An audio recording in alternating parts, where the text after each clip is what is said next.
Kanalımdan ve mutfağımdan herkese merhaba sevgili arkadaşlar. Ne zamandır mantı yapmak istiyordum. Bu pratik mantıyı sizlerle paylaşmak istiyorum. Çocuklarım çok seviyorlar. Bayrama gelecekler inşallah onlara da göndermek istiyorum. 4 su bardağı unun içerisine 2 adet büyük boy yumurta. Yumurtalar küçükse 3 adet kullanabilirsiniz. Şöyle 1 tatlı kaşığı tuz ve 1 su bardağı suyla birlikte kontrollü olarak hamurumuzu yoğuralım.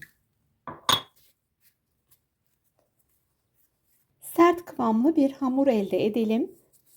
Hamurumuzu dinlenmesi için en az 15-20 dakika, en fazla yarım saat dinlendirelim. Ağzına bir streç film ya da kapak kapatabilirsiniz.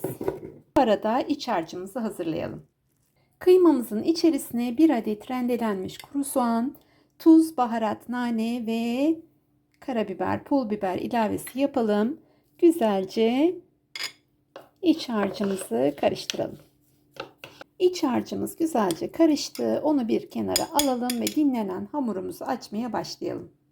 Hamurumuz gayet güzel oldu. Yarım saat dinlendirdik. Şöyle şeklini verelim. 4 eşit parçaya bölelim. Bezeleri incecik olana kadar hafiften un serpiştirerek açalım. Dilediğiniz şekilde açabilirsiniz. İnce bir hamur oldu. Tam ortadan ikiye katlıyorum. Ortadan ikiye katladıktan sonra, çünkü üzerini kapatacağım, kalan kısmına kıymalı iç harcımızı yerleştirelim. Bu arada kıymamı da böyle kilitli bir poşetin içerisine aldım. Ucunu hafiften kestim. Bu şekilde daha pratik.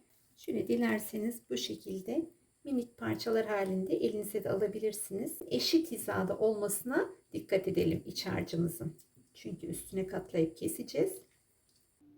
Her yerine eşit miktarda iç harcımızı koyduk ve şimdi oklavamı aldım. Tam üzerine malzemelerin gelecek şekilde hamurumuzu kapatalım.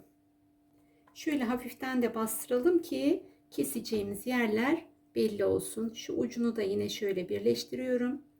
Şöyle hafiften bastırıyorum. Her yerine şu şekilde kapatalım. Bu arada kestiğim mantıları atmak için bir tepsimin içerisine yeteri kadar un koyuyorum. Bu da hamurunuzun birbirine yapışmasını engelleyecek. Hamurumuzu kesmeye başlayalım. Bu arada eğer bir ruletiniz yoksa benim gibi böyle yemek bıçağı kullanabilirsiniz.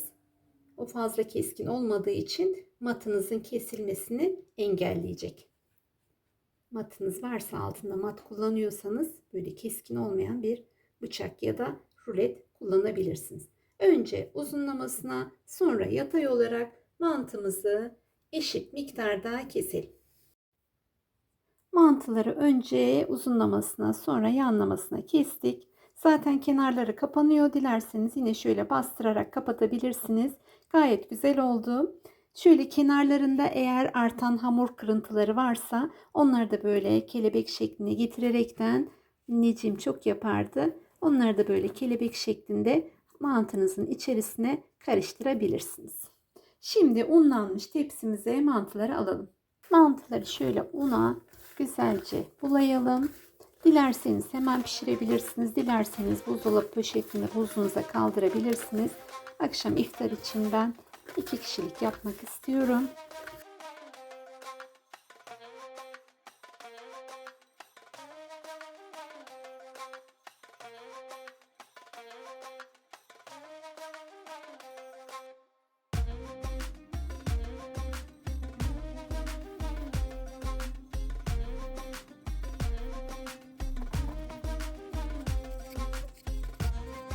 İçsiz yapmak istiyorum.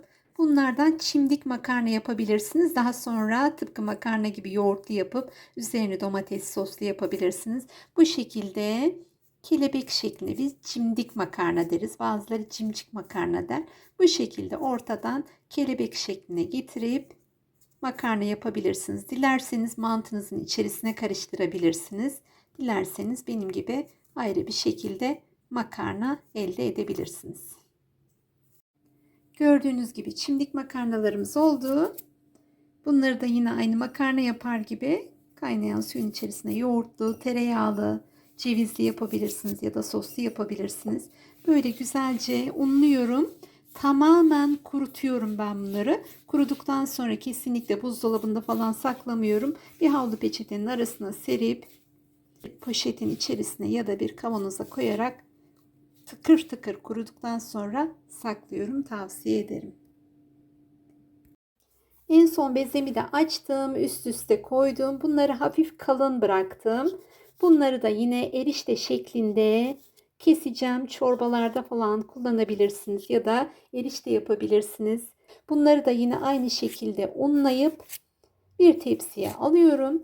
Daha sonra güzelce kuruduğundan emin olduktan sonra tıpkı erişte gibi saklayabilirsiniz. Ama tıkır tıkır kuruduğundan emin olun lütfen.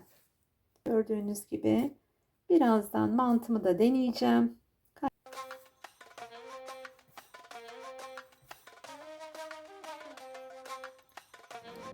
Yağlı kağıt sermiş olduğum tepsime aldığım makarna ve eriştelerimi şöyle 5 dakika kadar pişirmeden ara sıra karıştırarak fırında kurutuyoruz.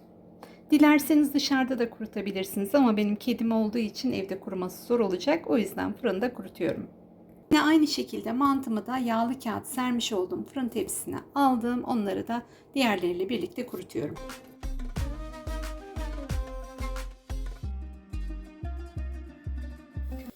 Gördüğünüz gibi makarnalarımız kurudu. Şimdi biz ya da sofra bezinin üzerine alalım. Orada tamamen kuruduğundan emin olduktan sonra kaldırabilirsiniz rahatlıkla. Yiyeceğiniz kadar poşetleyerek kaldıralım.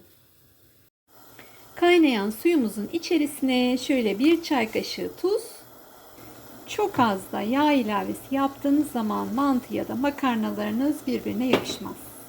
Ben şimdi kaynayan suyun içerisine kendimize yiyecek kadar atıyorum, 2 kişilik.